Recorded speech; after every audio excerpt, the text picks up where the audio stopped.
welcome to Table Talk. We are glad that you're with us today, and I'm here with my very good friend Becca. Yay! I'm glad I'm your friend. Yes. And I just forced her to do Table Talk. Force me. Yes, and we have show and tell today. Since during the announcements we brought up my little mini cornhole, we have a cornhole game here. So, isn't it fun? Yeah. I can put it like that. And then... A little. It's Monday, guys. It's Monday fun day. Oh, look, we're doing good. Yes, There we go. I went in. But a little plug for Common Meal in July. Yes. Cornhole tournament. Cornhole. And ladder ball. Baby ladder ball. Yeah, super fun. You can never have too much fun together. Yes. So fun. So that'll be July 17th. July 17th is Common Meal. Be there or be square. Mm-hmm.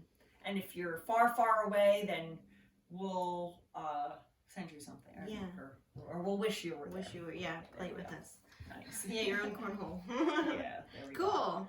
Okay, so Habakkuk. Is that how you say it? Habakkuk. It's very similar to my name. Crash.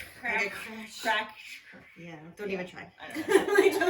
Yeah, so we wrapped up the on series. The book, the little series, the mini series, super easy, cheesy, not really cheesy. Well, it's not easy. It wasn't very easy. No, and very, very kind of sad. Yeah, depressing a little bit. Yeah, kind of the ending of it. But anyway, wrapping up chapter 3. Yeah. And, kind of walking out, really the whole book itself is like, Habakkuk's conversation with God and how he hears from God that the Babylonians are coming in.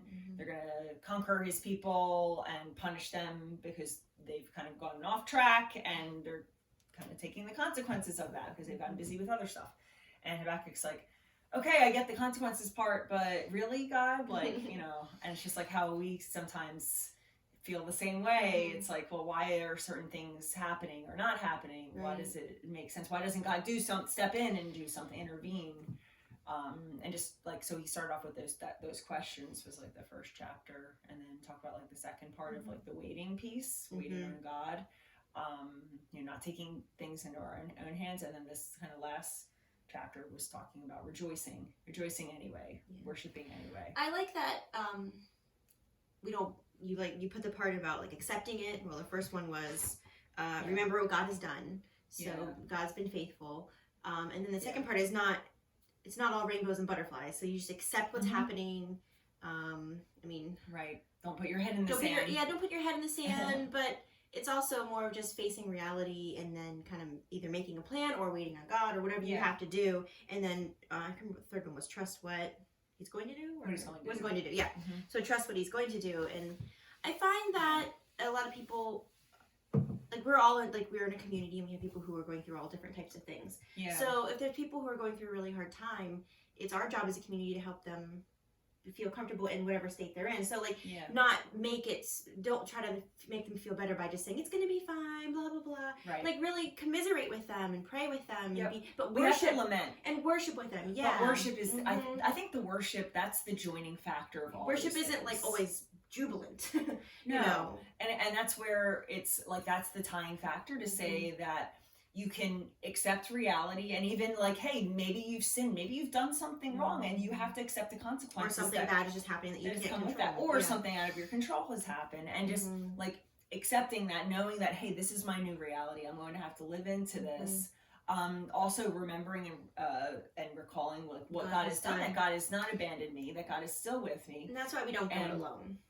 Right. Because we're all going through different parts and we need each other. And we need those reminders, I think that like the best like times of remembrance or the best opportunities are when somebody else like is able to help me remember when I can't. And I think that's the beauty of or give their own testimony of what they went through. That way it might have been similar. Exactly.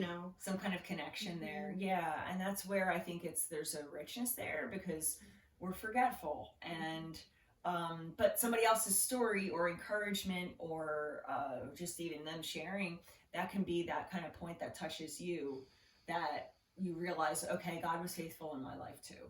And worship, like we were talking about, doesn't always have to mean we're going to sit there and be happy and put our happy faces on. It doesn't have to be, right. Butterflies and unicorns, Yeah. But lamenting, and there's all the different parts of worship, and it reminds me of the saying, when life gives you lemons, you make lemonade. But it's not necessarily that. You're not really making something happy out of it, because this isn't like Pollyanna. Yeah, like, sometimes like, you just can't get past what you're going through. It's awful. It's terrible. And you have to name it. Otherwise, you're not going to heal from that either. Like, there's some things that someone does to you and it's bad.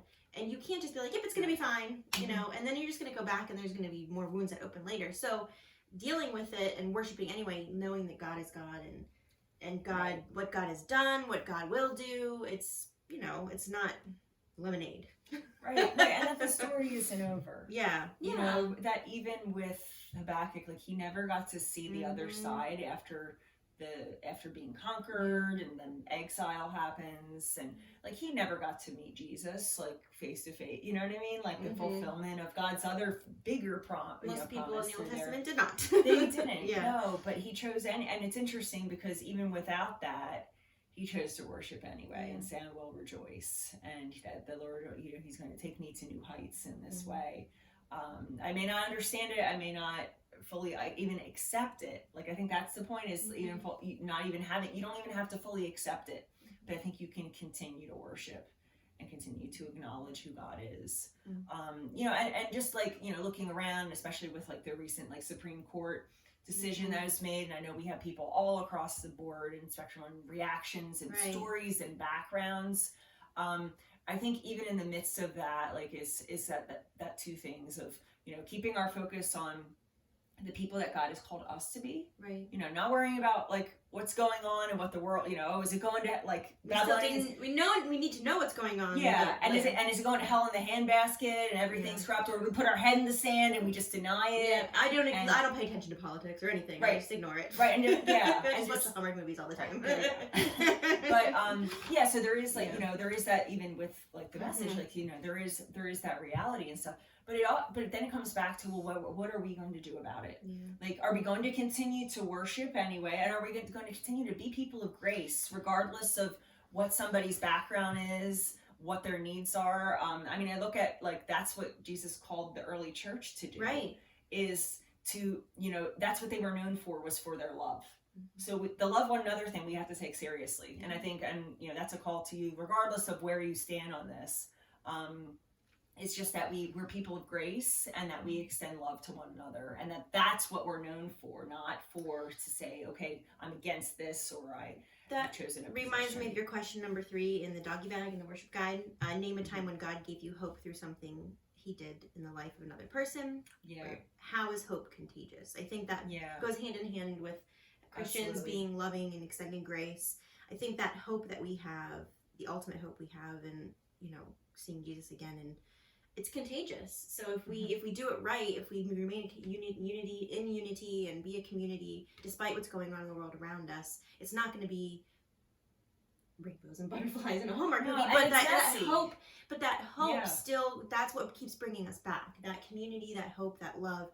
And despite, you know, the flawed world that we live in, the flawed people that we are, you know, that hope is contagious. And I, you know, we'll continue to see growth. We'll continue to see, if we continue to be loving and love our community and have outreach events and just love people for who they are, not for what they believe in or where they came from or what they look like or what they've done, you know. Yeah, exactly. Yeah. And I think Habakkuk, just overall, like, the book really shows us, you know, first going back to that like first message, it's a both and. Like, we would like to make things into black and white, or either or you right or wrong, or yes or no. And yes, there are some things that fit, but most things in life are not. Yeah, they're messy. Yeah. They're in the middle. So Habakkuk's in this place of, okay, we're going to be conquered by these people. People are going to die. This is horrible. Oh God, like, what are you doing? But I'm still worshiping you, and I'm still like looking to you. Hard.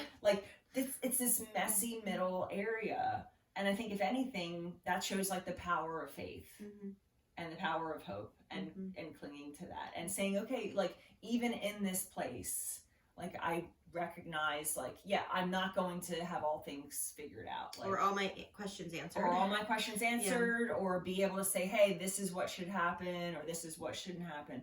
Like, and I think that's where we fully experience like God's presence. That idea of Emmanuel, God with us, is in the midst of that mess. I mean, even through the story of Jesus that we see, you know, born in a manger in a small town in the middle of nowhere, and growing up a carpenter, like all these things that you're in the town of Nazareth, right? This is like this kind of shouldn't happen, and then dying on a cross, like the worst punishment for anybody. Like, what is that kind of story? You know, and I think if anything, it shows us like God is present in that mess and with us, and He doesn't step out, and He also doesn't like snap His fingers and say, okay, everything's better, everything's good, but it's the with that's the most powerful. I agree. Yeah. Cool. Worship anyway, through it all. Worship anyway. Yeah, worship anyway. So yeah, I think it's a good reminder. I mean, it doesn't help that we have a pretty awesome worship team, right? So yeah, they help us worship pretty good. But even beyond music, though. Oh no, worship. Listening to the word, worship. Community, being present in events, serving, doing little small things. Yep. I think that's all part of worship. And it's that upward that we acknowledge and we point to God in our actions and what we do. And I think anything can become an act of worship. Yeah, when you're in. Yeah. So serving one another, loving one another. That's worship. Using your gifts, sweet music, using your gifts to show you, to reveal your Creator. You know, I think of like your daughter's art. You know, using your gifts and the beauty that's provided there is a reflection of our Creator. Absolutely. And what a gift that is. You know. So yes, I think just thinking that, but and all the people during community life that we bragged on, using their talents and their gifts to. They could be acts of worship. Yeah. All of it, not just on Sunday. Yep. Totally. Awesome. Well, thanks, Becca. Thanks for helping us wrap Thanks this for up. having me. Cool. What's next week? Give us a preview. So it's the 4th of July, so we're going to talk about freedom. Ooh, but true freedom. True freedom. How what we think it is not. Shake it up. At least for those of us that are following Christ. It's a little bit different. I agree. So what freedom looks like. And then that's just a standalone. Yeah, so we're just going to talk about that since I think that's kind of just relevant where we are, and we're going to look at Galatians and that kind of as they wrestled with what is this freedom. And then after that we start a new sermon series. Yeah, then we're going to look at parables, the stories of Jesus, and story time. Yay, story time! So it's going to be fun too. Absolutely, so, awesome. Well, make plans to join us Sunday 11 o'clock, and in the meantime, we hope you guys have a great week. Take care. Bye. Bye.